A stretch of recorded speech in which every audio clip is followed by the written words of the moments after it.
atas jemputan. Dan saya sebenarnya sangat berbesar hati kerana ini adalah kali kedua saya di Perlis. Dan bila saya mendapat tahu di atas jemputan ini, sebenarnya saya macam rasa nervous pun ada juga, sebab saya terpaksa duduk di sini alhamdulillah dengan panel-panel yang hebat-hebat dan saya ni cuma yang baru belajar. Saya izinkan saya introduce sikit. Nama saya Nur Farah Shikin Othman atau Farah Othman. Saya adalah pengasas Into Taqwa Malaysia dan adalah producer untuk rancangan Into Taqwa with Miss Nina di TV Al-Hijrah. Bila saya sebenarnya dapat email tajuk hari ini tentang kesederhanaan dalam Islam, ini adalah salah satu topik yang selalu yang saya pun kena deal untuk Into Taqwa, because Into Taqwa ni adalah satu Islamic movement untuk muslimah.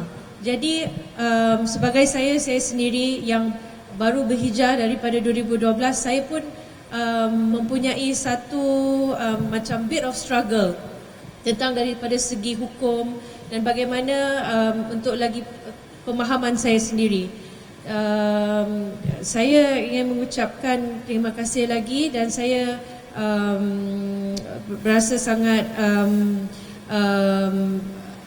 berbesar hati sebab ini adalah satu approach yang di mana bila satu orang wanita dekat sini and berkaitan daripada segi hukum, saya berharap dapat balik daripada KL nanti kita dapat spread more message about kesederhanaan Islam untuk wanita dan untuk kefahaman kita sendiri. Jadi saya teruskan forum ini bersama saya ialah of course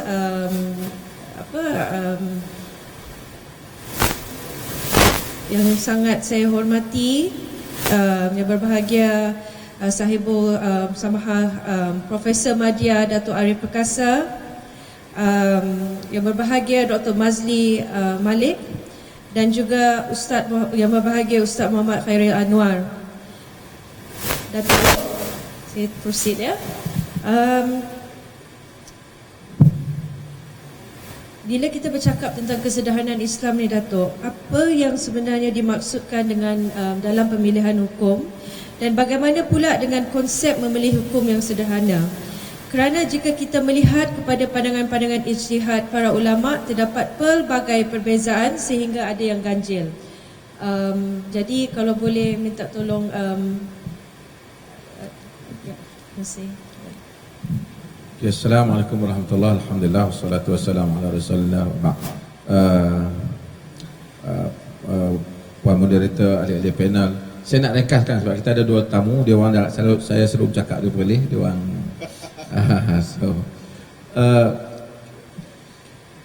kebanyakan perkara dalam agama ini ada khilaf dah.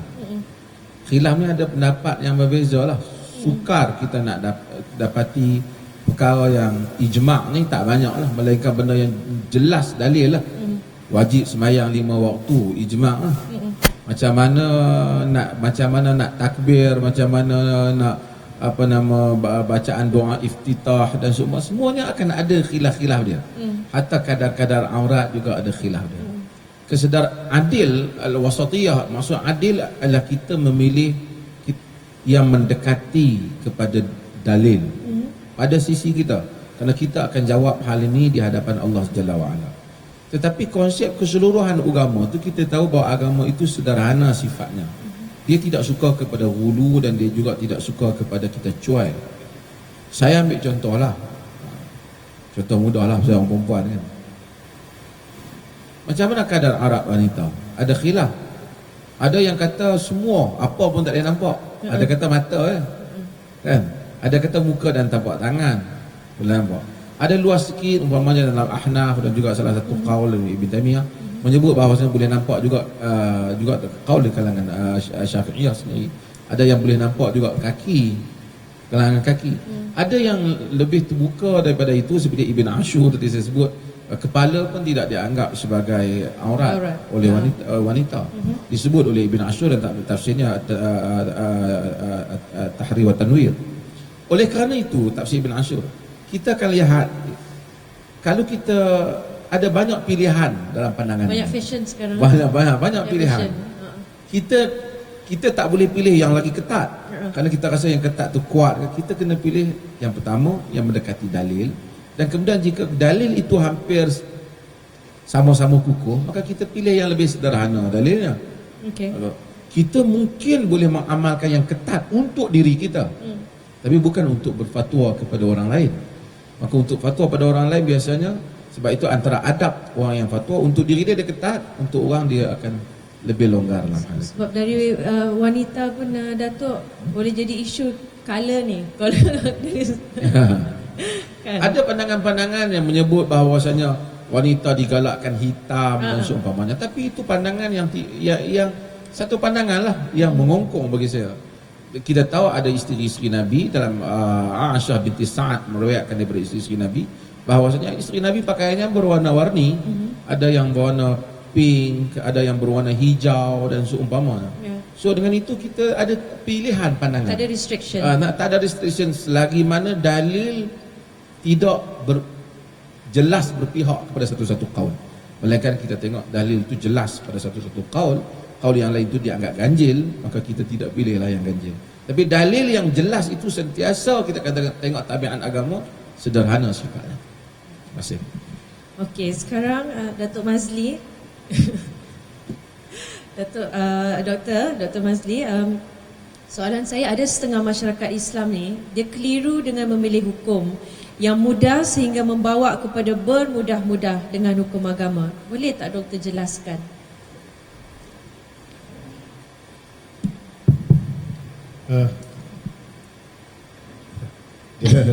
Dia apa tu sebut tentang mudah, dia ada saya tulis pun tentang, rasa Jabatan Mufti ada terbitkan risalah berkaitan dengan memilih pendapat yang mudah dalam beragama. Dan dalam asar daripada Sayyidatina Aisyah pun, bila Sayyidatina Aisyah beritahu Rasulullah SAW pun jika Allah Ta'ala berikan kepadanya pilihan dua hukum, Rasulullah akan memilih yang lebih mudah. Dan Rasulullah lebih pilih yang mudah untuk umatnya. Cuma dalam mengambil yang mudah, mengambil yang ringan dengan keadaan tertentu, dia tidak sama dengan mengambil mudah. Mengambil mudah ni dah langsung tak ambil. Kalau biasa saya katakan, kurang-kurangnya orang mengambil satu hukum yang paling ringan, dia masih kekal dengan hukum tu. Ada separuh langsung tak ambil, itu lagi teruk. Ini konsep take for granted ke doktor? Dia kalau kita lihat dalam satu tulisan Dr. Wahbah Zuhaili, ada tulis perbincangan tentang tatabuk rukhas. Maksudnya ada orang yang okeylah, dia mengambil mudah, bermudah-mudahan ni langsung dia tak ambil kisah hukum satu hal. Itu memang terkeluaring langsung lah kan. Yang keduanya, dia mengumpulkan segala yang mudah-mudah sehingga langsung tak jadi apa-apa. Contoh yang klasikal, yang ulama letakkan panduan tak boleh kita mengambil yang mudah tak apa, tapi jangan mempermainkan agama.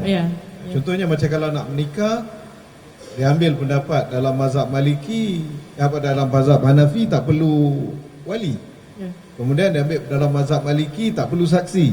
Dan ambil dalam mazhab Syiah yang boleh letakkan tempoh. Akhirnya itu tak jadi nikah. Dia menggabungkan perkara yang mudah daripada semua mazhab sehingga tidak ada kita katakan batasan kat situ.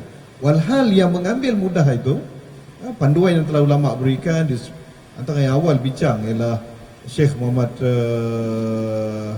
Sa'duddin Albani, bukan Nasruddin Albani daripada Syria.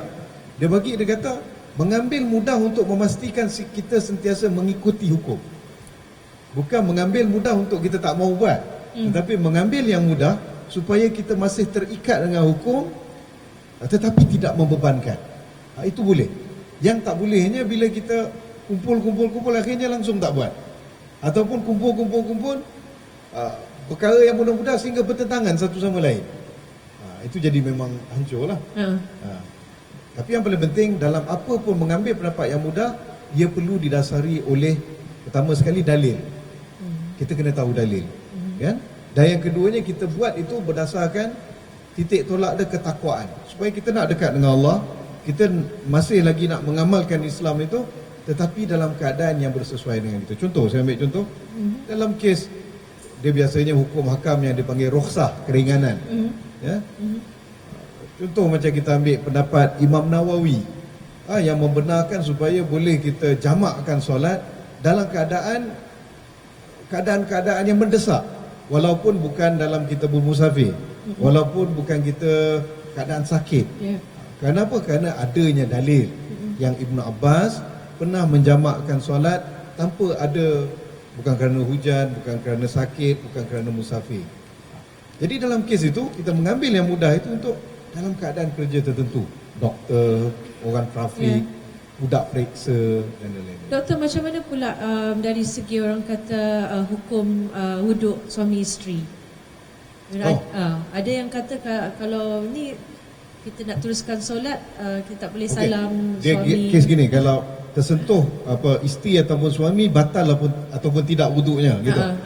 Orang perlis dia pegang tak batal wuduk. Jadi pilihlah mazhab perlis, senang sikit. Dan itu bukan mazhab perlis, itu merupakan mazhab sahabat Nabi yang bernama Ibn Abbas, yang merupakan pentafsir kepada ayat Quran, dan Nabi doakan untuknya, dan mengikut mazhab Hanafi, mengikut mazhab Hambali dan mengikut mazhab Maliki, memang tak batal, kecuali Syafi'i. Maliki dia kasih syarat lain sikit, dia kata batal kalau berserta dengan nafsu.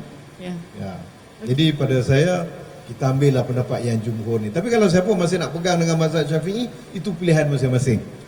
Tapi dia kena konsisten lah.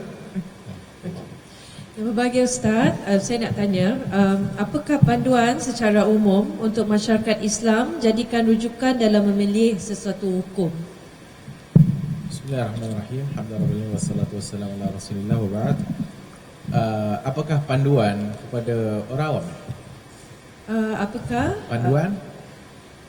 Apakah panduan secara umum untuk masyarakat Islam jadikan rujukan dalam memilih sesuatu hukum? Apa reference lah, Secara umumnya, secara umum macam disebutkan tadi oleh pembentang itu Dr. Nizam, orang awam ni asalnya dia tak ada satu mazhab, dia tak ada, so dia rujuk kepada ustaz dia ataupun mufti dia. So itu secara umum lah. Tapi kalau untuk orang awam dan sebagainya dalam pemilihan hukum dan sebagainya, mungkin boleh, saya tak tahu kok ada buku-buku yang spesifik yang menjelaskan secara untuk orang awam, tapi mungkinlah ada kalau dalam mazhab Syafi'i kita yang lebih ringkas, yang lebih senang. Contoh Fiqhul Manhaji ke, yang telah pun diterjemahkan dalam bahasa Melayu oleh beberapa pihak. So hak tu untuk bab fiqh, saya rasa boleh dijadikan rujukan lah. Kalau sekiranya mungkin ada, sebab dia ringkas dan dia senang faham, dan mungkin kalau ada beberapa isu yang tak faham, so hak tu memang tak ada cara lain melainkan merujuk kepada orang yang lebih tahulah. Tapi Ustaz, macam perkataan tu pun macam kalau orang rakyat biasa macam saya ni pun macam dah berat nak dengar. So macam mana nak kita implement in our daily lifestyle supaya lagi orang lagi faham tentang hukum? Orang baru-baru nak berhijrah semua ni. Mungkin zaman sekarang ni mungkin ada ustaz-ustaz yang dikenal kalau zaman sekarang, zaman lebih senang dapat maklumat melalui internet dan sebagainya, dan senang dapat maklumat yang betul dan senang juga dapat maklumat yang salah. So hak ni mungkin boleh dia berpegang kepada satu individu yang mungkin pada dia percaya untuk dalam bab-bab agama ni, untuk orang awam mungkin Dr. Mazhar ke contoh. So mungkin dia boleh pergi kepada zaman sekarang, pergi kepada Facebook dia ke, ataupun yalah semua saluran-saluran yang mudah untuk dia dapatkan ilmu lagi faham lah. Lebih faham. Tapi ada mungkin kadang-kadang orang awam ni yang mana yang kita ragu-ragu. Kita tengok dalam dunia internet dan sebagainya, kalau mungkin kita ragu dia ni sebagainya betul ke tak betul. So hak ni yang kadang-kadang kita bimbang, yang sepatutnya dari satu sudut yang lain dia kena lebih banyak mengaji dengan banyak orang. Hak tu mungkin yang nak menjaga dia lah, supaya dia tak maksudnya terlebih ke sini ke atau terlebih ke sana ke. Kena hati-hati Ustaz, sebab sekarang banyak share Google. Semua orang dah terlampau pandai kan? Semua jadi mufti dah. Itulah. Okey, balik kepada Datuk, saya nak tanya soalan terakhirlah ni sebab masa kan. Apakah nilai pertimbangan yang perlu ada dalam membuat sesuatu hukum pada sesuatu permasalahan umat Islam?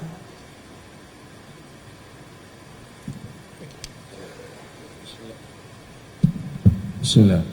untuk rumuskan hukum faqih ataupun fuqaha ni dia ada kaedah dia lah. Tapi mungkin dalam konteks ni kita cakap apakah pertimbangan dia dalam dia nak memberikan fatwa. Di samping ada benda yang memang tak boleh berubah dalam agama ni, macam kaedah ibadat, macam cara beribadat dan seumpamanya, dia kekal. Lifestyle. Akidah dan dia kekal.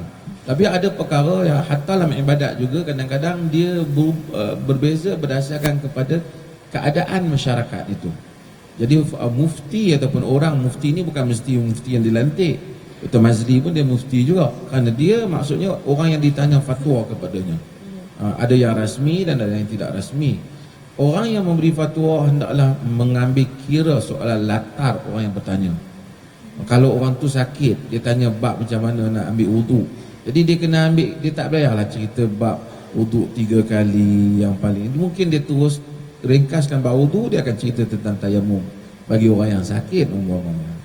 Orang yang berada di Europe umpamanya, mungkin ada pandangan-pandangan hukum yang diambil mestilah lebih dilihat kepada persekitarannya. Kerana Nabi SAW seperti yang disebut oleh Dr. Mazli tadi dalam hadis yang diriwayatkan oleh Imam Muslim, kata Aisyah, ma khayyara Rasulullah SAW baina amrain illa akhadha aisarahuma ma lam yakun ithman. Nabi ni tak dibagi dua pilihan, melainkan dia akan pilih yang mudah selagi mana ia tidak dosa. Maka kita kena ambil kira fatwa-fatwa yang dikeluarkan pada zaman dahulu mungkin sudah tidak relevan pada zaman kini untuk disebut balik, walaupun ada di dalam kitab-kitab lama. Kerana fatwa-fatwa ni sebahagiannya mempunyai latarnya yang tersendiri, mempunyai latar tertentu. Dia fatwa, umpama fatwa zaman Abbasiyah dalam politik, umpamanya lah. Ni Ustaz Zul ada ni, dia ahli politik. Dalam politik umpamanya, dia sebahagian daripada fatwa-fatwa yang dikeluarkan itu mungkin penulisnya seperti Al-Mawardi umpamanya, dia mempunyai latar politik kerajaan Abbasi. Jadi bila dia ada latar politik, so cara dia berfikir juga dalam kerangka zaman itu. Maka zaman ini adalah zaman moden pada kerangka ini, dengan cara negara demokrasi berperlembagaan, ada parlimen, ada semua, maka fatwa juga hendaklah mengambil kira hal improvise. yang Kita kena improvise. ya, kena ambil kira perkembangan ini. Wanita pada zaman ini tidak boleh diambil kira. Dulu mungkin bapa boleh memaksa wanita berkahwin atas nama wali mujbir di dalam mazhab Syafi'i. Itu pun dibantah dengan beberapa pandangan yang lain. Mungkin juga pandangan Syafi'i itu, Imam Syafi'i rahimahullah itu, ada kekuatannya disebabkan latar wanita pada zaman itu. Zaman tak ada internet, wanita tak tahu apa, kalau kahwin nanti silap, bapa pilih okey. Tapi sekarang wanita sangat terdedah, dia tahu macam-macam perkara. Maka memaksa dia kahwin adalah sesuatu yang tidak bertepatan dengan kehendak naluri insani pada zaman ini. Maka fatwa hendaklah mengambil kira persoalan-persoalan yang seperti itu. Contoh lah pasal pengurusi wanita. Okey.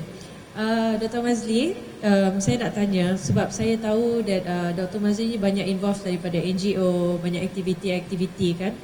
Jadi dan bergaul lah, your exposure bergaul dengan berlainan bangsa. Jadi pada pandangan doktor, apakah prinsip-prinsip yang perlu dijelaskan kepada masyarakat bukan Islam, non-Muslim ya, tentang kesederhanaan Islam dalam menghukumkan sesuatu, terutamanya isu yang hangat diperkatakan sekarang, iaitu hukum hudud. So how actually that kita nak give a better understanding lah also to non-Muslim, sebagai contoh yang isu hudud ni. Okey, dia saya teringat dulu ada seorang sahabat saya, dia orang Perancis masuk Islam. Dia masuk Islam sebab dia kawan dengan pelajar-pelajar Malaysia dekat UK. Waktu jadi saya bawa dia datang ke UIA. Tentu Ustaz KA student lagi. Jadi dia, orang tanya dengan dia, apa kita nak ceritakan kepada bukan Islam ni tentang Islam, kan? Dia kata, apa kita nak mulakan? Jadi dia kata, pertama audience kita berbeza-beza, dia kata. Audience tak semua sama. Yeah. Ada jiran, ada adik-beradik, ada kita punya kenalan, ada yang orang kita rakan berniaga, rakan sekerja, dan begitu juga tahap pemikiran masing-masing tentang agama juga berbeza. Ada yang bukan Islam ni, yang memang dilahirkan kuat beragama, tak kisahlah agama apa dia. Mungkin dia Hindu, mungkin dia Buddha, mungkin dia Kristian. Ada yang dilahirkan, bukan dilahirkan, ada sikapnya memang dia tak suka beragama. Kan, memang dia tak suka agama. Saya tengok, saya berbual dengan salah seorang orang terkenal juga, orang berniaga terkenal di Malaysia ni. Dia kata seorang kawan dia ni asyik suruh dia masuk Islam ya. Saya kata, "Habis kau nak masuk Islam?" "No," dia kata, "I don't believe in God." Saya kata, "Saya tak percaya, dia tak percaya Tuhan." Dia kata dia cuma percaya kepada low cost saja. Low cost flight, low cost hotel dia semua kan. Itu dia percaya pada dia. Okey lah. Jadi ada orang percaya macam itu, dan ada orang pula yang memang dia skeptik ataupun macam dia Was-was. bukan was-was, dia macam kritikal. Kritikal, dia tengok benda.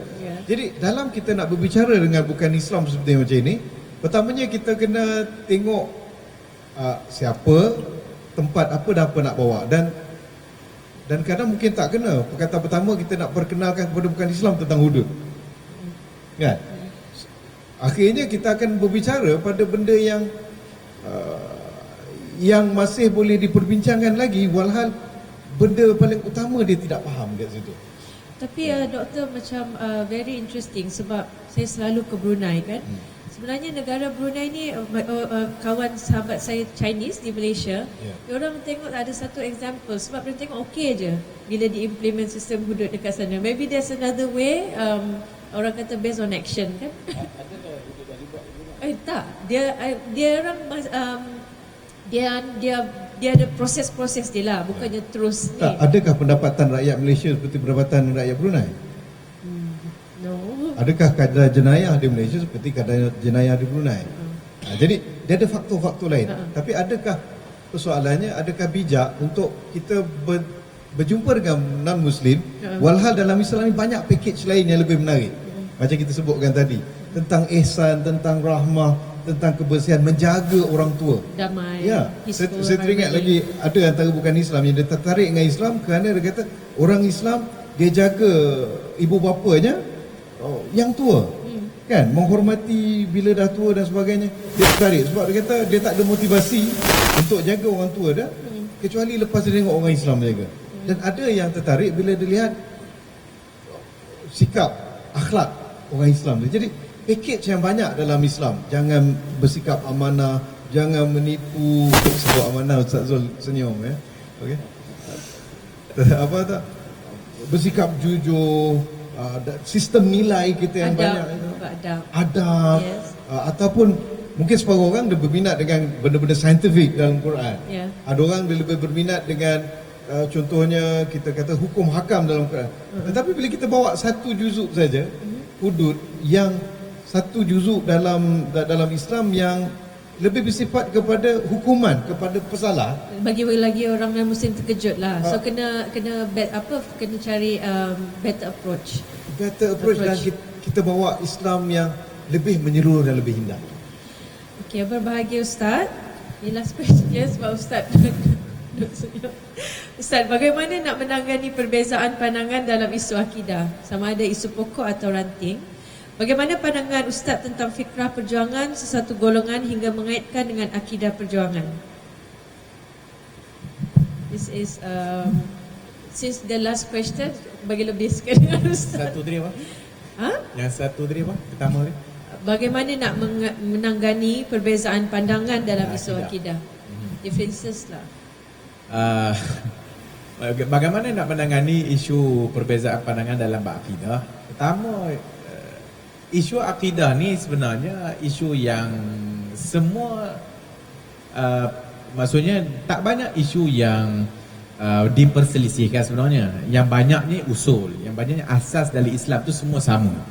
Tapi ada beberapa yang kita kata perbezaan itu, yang kita kata yang macam tadi dalam pembentangan tadi, memang ada beberapa perbezaan dalam furu' akidah. Hak ni kadang-kadang ada benda yang tidak kesannya tidaklah besar sehingga menyebabkan kalau dia mati dalam keadaan dia tak tahu benda tu menyebabkan dia tak beriman. So yang penting isu-isu akidah yang mana yang agak kadang-kadang zaman sekarang ni mereka bincang isu-isu macam contoh sifat Tuhan kan. Tapi Dr. Mazli dah jawab dah tadi dalam forum tadi, yang sepatutnya kita fokus ialah kepada sifat-sifat Allah yang Allah sebut banyak dalam Quran. Ar-Rahman, Ar-Rahim, benda yang tak ada isu, semua sepakat. Tapi dalam bab-bab isu sifat contoh, sifat khabariyah, sifat tentang tangan, anggota sebagainya, ini Allah tak sebut banyak pun dalam Quran, sikit sangat pun.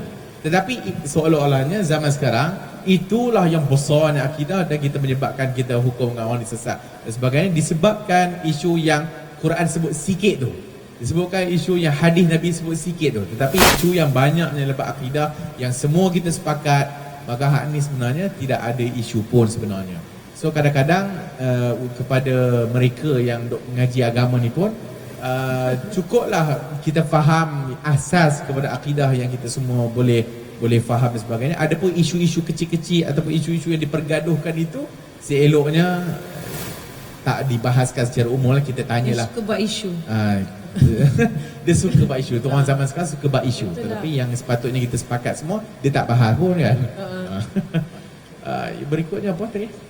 Lepas tu apa pandangan Ustaz tentang fikrah perjuangan, sesuatu golongan hingga mengaitkan dengan akidah perjuangan ni? Fikrah perjuangan akhirnya menyebabkan dekat kepada akidah. Asal Khawarij semua ni semuanya sebab politik belaka. Asalnya semuanya sebab fikrah perjuangan. Akhirnya lama kelamaan dia beralih kepada isu akidah. Pada asasnya mungkin kau tak berapa puas hati dalam bab kau tak mencari ni contoh zaman dulu, tak mencari pembunuh Osman sebagainya sehingga menyebabkan guna ayat Tuhan, wa man lam yahkum bima anzalallah fa ulaika humul kafirun, maka engkau kafir. Maka asalnya hanya perbezaan sikit-sikit saja, tetapi akhirnya membawa kepada pegangan akidah. So sepatutnya benda yang bersifat fikrah atau bersifat mungkin yang disebut tanya tadi, yang kumpulan-kumpulan kita ni, yang sepatutnya kita boleh berbeza dalam bab pendekatan dan sebagainya, tetapi tidaklah sampai menjadikan parti kita ataupun kumpulan kita, fikrah kita itulah fikrah yang kena pegang. Siapa yang keluar sesat, so sebenarnya dialah yang sesat. Okay. Dalam beberapa minit saja lagi ni, saya cuma mungkin kita boleh buka kalau ada siapa yang nak tanya Q&A.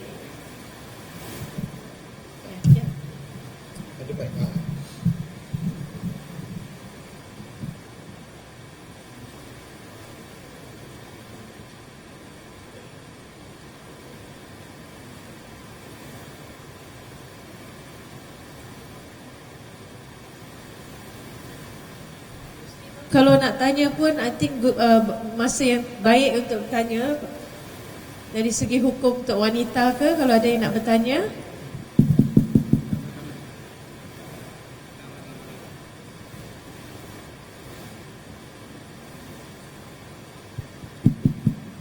Assalamualaikum warahmatullahi wabarakatuh. Nama saya Rahmat, datang dari Singapura. Alhamdulillah, kita tadi dah dengar banyak tentang isu-isu hukum.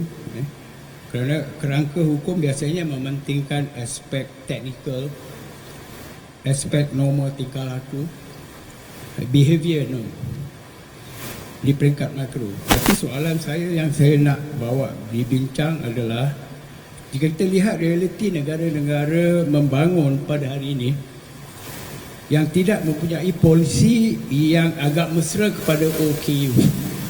Ini soalan ini saya akan tujukan pada Dr. Mazli kerana dia orang yang sering terlibat. Okay. Orang OKU ni orang kurang upaya. Sedangkan dalam Convention on Right of a Person with Disability yang telah diluluskan oleh bangsa-bangsa bersatu pada 13 Disember 2006. Okay. Walaupun Akta OKU di Malaysia 2008 telah ada, soalan saya bagaimana peranan institusi ilmu dan institusi ulama sebagai pemangkin bagi masyarakat umum dalam mengangkat isu ini agar jelas sikap ekstrim menjadi kesederhanaan, memanusiawikan manusia.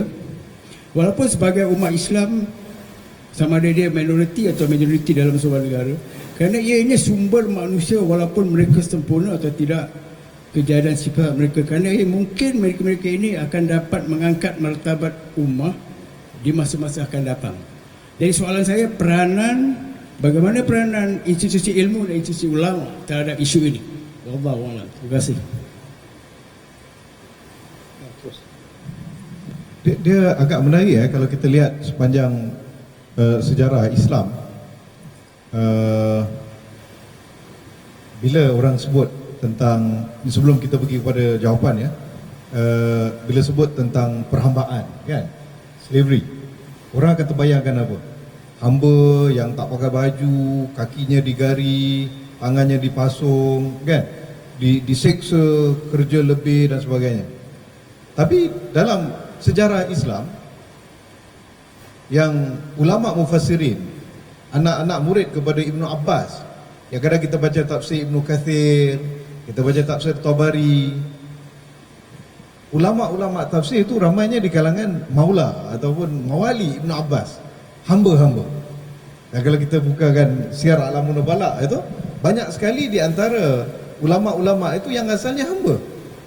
Maksudnya apa? Maksud dari segi pendidikan mereka tidak terabaikan. Itu hamba. Dan ada di antara hamba yang menjadi pahlawan-pahlawan, apa, menjadi jenderal-jenderal tentera. Malah ada yang menjadi sultan. Itu pemerintahan Mamalik. Sebab itu bila disebutkan tentang perhambaan dalam Islam, saya teringat dia tak boleh ambil kerangka pemikiran perhambaan dalam kerangka barat, dalam kerangka sejarah Dark Ages di barat, malah sejarah dunia itu. Kerana pertimbangan itu lain. Di situ kita lihat adanya hukum hakam Islam yang berkaitan hamba. Jikalau kita lihat pada hukum hakam yang fiqah, kita mungkin akan terlari daripada gambaran yang sebenarnya. Tapi jikalau kita lihat dari segi akhlaknya, dari segi perkembangan sejarahnya, wah, itu kan berbeza sekali. Begitu juga kembali kepada OKU. Bila sebut OKU ni, kita terbayang apa? Orang yang naik kerusi roda, naik kerusi roda, ataupun kita terbayangkan mungkin orang yang cacat penglihatan. Tetapi OKU itu lebih daripada itu. Orang kelainan upaya ataupun orang kurang upaya dulu, kemudian ditukarkan kelainan upaya. Dan kalau kita ingat tahun 60-an ada diubahkan perkataan menjadi masyarakat cantik. Waktu saya ada seorang aktivis OKU, rakan saya ni, dia suka kritik, ustaz ni suka sebut orang cacat, orang cacat. Jangan, itu dia kata seperti penghinaan.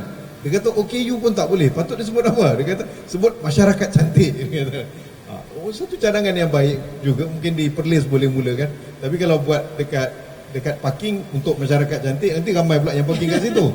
Terutamanya yang jual kuih putih, di-herb semua, dia rasa dia cantik, kan. Jadi kena bubuh OKU jugalah. Cuma nak ceritakan kat sini lah, bila sebut OKU ni dia ada banyak kategori. Ada yang kesukaran belajar, ada yang kesukaran berfikir, ada yang kesukaran fizikal. Malah kalau Perlis ni boleh bangga lah, OKU-nya menjadi pingat emas, pemenang pingat emas di Olimpik, Paralimpik, kan. Cumanya persoalan dari segi mana yang betul kata Pak Rahmat tadi. Pak Rahmat ni sahabat saya lama lah. Tak aci, patut dia tanyalah dengan orang lain. Kita bual dekat sambil makan boleh lah nanti, kan. Untuk pendidikan dan juga fasiliti. Kalau kita pergi kat negara maju, kita lihat orang buta tak akan rasa menyesal dilahirkan buta. Kenapa? Kerana kurang-kurangnya sistem yang ada, sistem welfare yang ada akan berikan peluang untuknya, peluang untuk ibu bapanya tak merasa terbeban. Pendidikannya dijaga, dari segi kenderaan, kenderaannya akan diberikan allowance. Kemudian kalau jalan dekat tengah jalan itu ada yang macam jalan khas untuk mereka. Pavement. Dia macam ada color kuning gitu. Di Singapura itu satu Singapura itu dihubungkan. Kalau di Jepun, di Tokyo itu juga ada kawasan itu. Ataupun untuk yang macam saya bilang, saya beritahu tadi, dia tanya Pak Rahmat, saya tukar bahasa Johor pula. Siapa ni, contohnya dari segi hak guna kursi roda semua, dia nak pergi untuk belajar, ada kemudahan. Untuk pergi ke masjid, ada kemudahan. Nak pergi menghadiri program seminar ni, ada tak kemudahan untuk orang kursi roda? Sebenarnya kemudian saya rasa lah personally doktor, sebab itu takwa kita pun ada part of kita punya program dengan OKU. Jadi Ya. Rasadi Barazi tu kita punya ambassador. Ya, ya. Yang setahu saya lah yang dia selalu cakap, untuk ke masjid pun banyak masih kurang Benar. facilities untuk OKU. Benar. Itu so, untuk ya. untuk yang ke masjid, facility untuk yang guna kerusi Yes, roda ya, Bagaimana pula untuk yang cacat pendengaran? Sebenarnya Saya tak suruh lah macam setiap ceramah masjid kena ada orang bahasa isyarat. Ya. Tetapi sejauh mana macam ditanyakan Pak Rahmat tadi, Effort. institusi agama, sejauh mana mufti ada kat sini, maib semua ada, jaib pun ada kat sini, sejauh mana pendidikan agama untuk orang-orang yang OKU. orang Ya. yang cacat pendengaran. Ya. Sejauh mana kita ada program-program untuk mereka? Ya. Untuk orang buta, kalau kita tahu dalam sejarah Islam, ramai sekali ulama kita daripada kalangan orang buta. Jadi kalau boleh oleh kerana Perlis ini kan Darul Ilmu dan Darul Sunnah, mungkin kita akan ada institut Perlis will be the ni lah tempat pertama insyaAllah. tempat pertama, institut pengajian agama untuk orang yang cacat penglihatan. Kita lahirkan orang-orang yang hebat. InsyaAllah. InsyaAllah. Wallahu a'lam bishawab. Ada soalan pula ke daripada Muslimah? Semua lapar. Okey. Tak ada. Okey. Alhamdulillah. Jadi saya paling last lah, sebab semua saya tahu semua dah kena gerak.